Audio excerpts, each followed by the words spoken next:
Okay, if you take a look at this bed, we've actually done this bed before. I'll put the date that we did it. This is the bed that had to be broadfork because the weeds were so thick.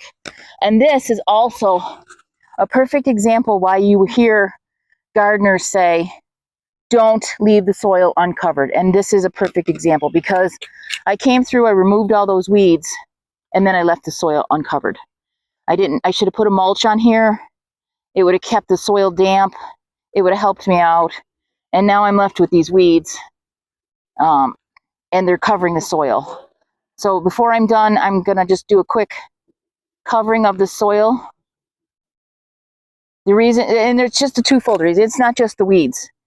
When you have uncovered soil, you are actually take the nutrients that are in there and you're gonna run them through the soil. There's no reason for them to stop and stay. They're gonna follow the water, they're gonna run. The nutrients are just gonna run. So you're gonna end up with a dead top layer. Well, not really dead. Sometimes it grows weeds, but sometimes it won't grow anything. It'll just, like, see here, that just dries out. I have clay in my soil, which clay is just a normal part of soil. And because it dried out, you're not going to get a plant growing through that. So you want to keep your soil covered. You want to keep the moisture levels even. And it'd be completely different if it was solid raining and I had mud.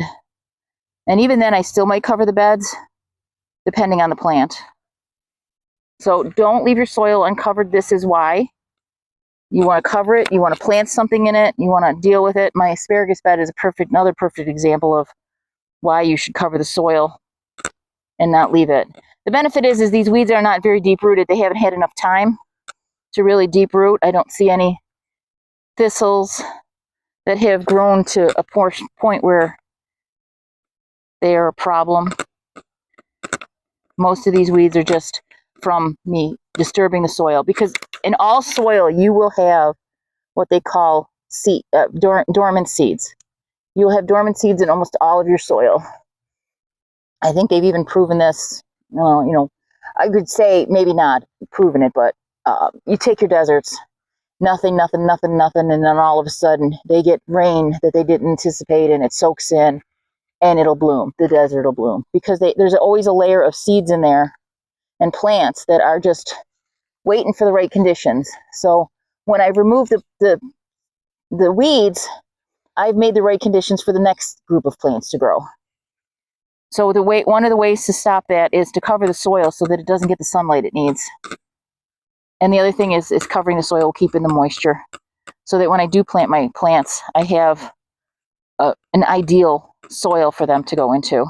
This is really kind of easy. There's more green mulch or green tops that I'm pulling out. So once I finish this, I will come back through and I will cover it, and I'll even give you an update today. I will do it today so I don't forget again. Some of my beds, I don't worry about it right away because I know I'm going to be tending to those plants heavily. And if I'm going to heavily be tending to the plants like the peppers that I just planted or the tomatoes, I'm not in a rush to cover the soil, although I should be. Sometimes that's just another garden task that I have to do that I just didn't get to yet.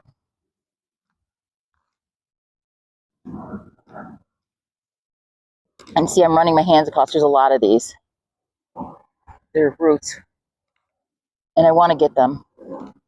But this bed was if you remember the video with the broadfork, or if you haven't seen it, I'll try to link it. I'm starting to learn how to do things. So to my 14 subscribers, thank you so much.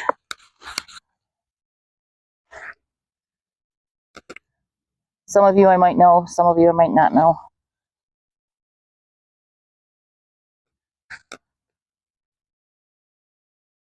But if you enjoy these videos, just give me a little like so I know you're there and you've seen it. Give me a little comment, parts you like, parts you don't like. I've been coming up with so many different ideas now that I'm watching myself. I thought this would be a little bit different, I guess, in my brain. I'm realizing that I really like the before and afters, and I just figured out how to do that. But I didn't do it on my old videos yet, so if I'm going to have some videos probably coming out that I have to really edit. But usually at a certain time of day, I just get so hot that I go inside and hide. I don't like the heat. I live in Buffalo for a reason.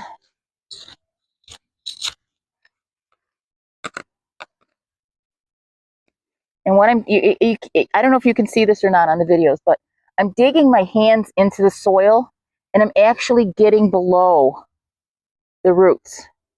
I'm going through and I'm pulling those roots. So you're going to see this plant here has roots. This is roots here. And there's the plant that was above ground. So I'm not just pulling the tops off of weeds. I'm trying to pull the entire plant out because I don't want it to resprout from its roots. I don't mind.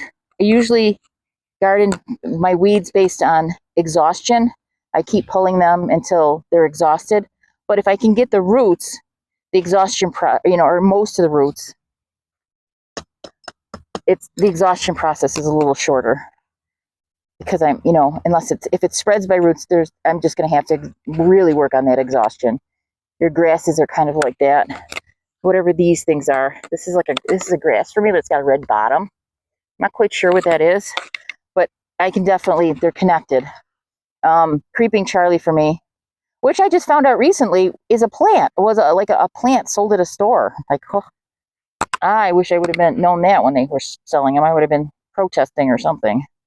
Don't sell Creeping Charlie.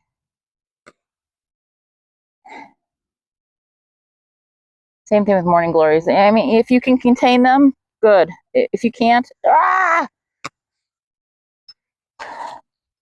But it's like a lot of plants. Sometimes they just have attributes that you think, well, this is good. You know how many times I've thought about bamboo? I still think about it. I know there's two different kinds. There's clumping bamboo and running bamboo. I haven't really found a clumping that I like, and even if I did, I would definitely be containing it. Even if it is a clumping bamboo. I just would like to stop paying for bamboo at the store because I use bamboo in a lot of my plants to hold them up.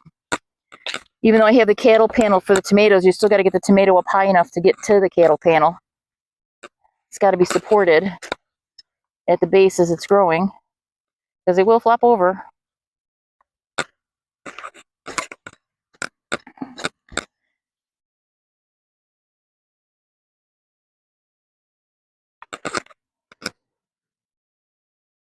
But this channel is all just about me cleaning out my garden beds.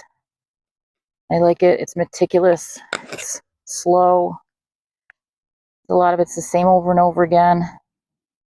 Although I do try to add some things. One of the things I realized that my channel might need is maybe I should get a little bit more information about these things.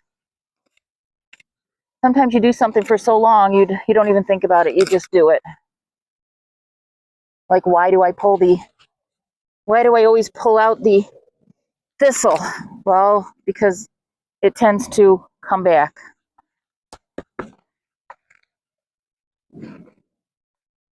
Why do I throw things in my lawn? Well, because I don't spray my lawn, and if a plant can be walked on, the Creeping Charlie is beyond me catching it now. So for me to throw it in the lawn, it's already there. It really is already there. And it doesn't like to be walked on, so it keeps itself a little bit under control, but it will climb to my beds. There's a piece right there. But it'll get into the beds, so I just keep going, and it gives me something to do. Not that I don't have a lot to do. I think that was a thistle. Oops. Oh, well. Thistle started taking over last year. I noticed them. Before that, I wasn't really having a problem with them. And then something came in through and almost like a grass seed blanketed my gardens. I don't know. Must have been something that blew in, because for that many beds all of a sudden, but I also didn't tend to them. So it could have been that I had some weeds take over, and weeds think garden beds are the best place ever to live, besides the cracks of your driveway and sidewalk and places you don't want them. But when you tend to your plants, when you tend to your potted plants and give them a little water and you see a weed, you pull that one weed out. That's what weeding is about. It is about catching it small, catching it when it's reasonable. You still have these big, hard clumps. I mean, they're hard. But I'm going to put, actually, I'm going to go get the mulch from the lavender, which I should not have mulched my lavender. And it's not for weed control. It's just that lavender likes it drier. Just like thyme. I put mulch by my thyme and then realized, well, that wasn't a good idea. Although my thyme is in bloom right now, so it is beautiful. And because I've been working on my garden, I forgot to grab some and dry some, but I'm not so concerned. I have a lot left over from 2 years ago, although it's starting to get older. Okay, so don't let your garden stay bare in soil like this. Cover them up. Come back through, remove the weeds, and then because there's been so many weeds, and now these are little weeds, and now I've disturbed the soil again, even after I put the mulch down, I'm going to come through and just run the hoe over this bed. That will keep things from getting out of control. And honestly, all of the garden shouldn't take me very long to do after I get this weeded and I come through and I hoe. So the one thing I have been doing, and I know that the hoe video just posted, is I will come through and just give it a quick hoe. And the hoe will go in between the plants. I will still have to pull some weeds out because maybe they're too close to the plant. Maybe they're growing practically in the plant. Maybe it's a thistle that I want to pull. Maybe it's something that's got a deep root and I just want to get that out of there. I noticed that the morning glories are coming back up through the one bed. So I've been going through and pulling them before I hoe it. But keep your beds covered. You don't want to have barren soil. In forests, you don't usually have barren soil. My soil breaks down with earthworms and some fungus and lots of little critters in there that decompose. This bed is low. I probably should put some compost on it too, just to give my decomposer something to work on, because they help to enrich the soil. But that's it. And I saw a wireworm in here, which is the reason why I can't grow my potatoes in the ground. Those wireworms they're harmless. They really don't do much, but they wreak havoc on my potato crop. I hate having holes in my potatoes. That's just creepy. I don't know why. I just don't like it. You know, when you go to make French fries and you're seeing these little tunnels and you're cutting French fries in half. I like to make my own French fries. It's easy. You trim them a little bit. Look for the bad, the parts that, or the potatoes that aren't good. You parboil them.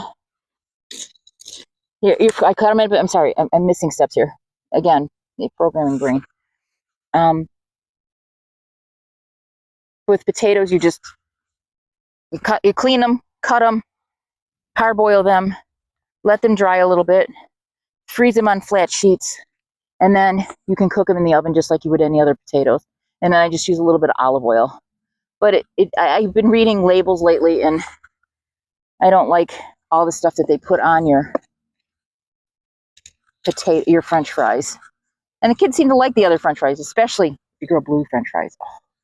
And there's some red fleshed potatoes you can grow too besides blue. So just makes it a more interesting meal. All right, thank you for watching. If you really liked it, could you just hit the like button for me? I would really appreciate it. That way I know you've seen the video. If you like some of the ideas that I'm putting forward as new ideas, I don't know if I did this in this video or another one, just let me know and I'll keep you updated. Thank you. Again, this was bed number 66 out of the 67. It's not actually 66. There's numbers I skipped, but I did it just to keep everything consistent. Have a great day. Bye. Okay, so here is bed number 66. And you can see I gave it a nice, healthy, generous dose of straw. This is seeding straw, it's called. I'd say, I don't know, about an inch or two The nice thing about this seeding straw is it started to decompose already. I had some mushrooms growing in it, so it is starting to mat down. So I'm not so worried about it. Starting as many grass seeds from this, but it should keep the weeds down so that I don't have to deal with this bed again. This was the original bed that was broadforked in one of my videos, and now it's been covered so that the weeding will be so much easier. Again, keep your soil covered. The best thing you can do for it. And now this bed is ready for when I'm ready to plant in it. Bed number 66, that's the chia. That's how it is doing today.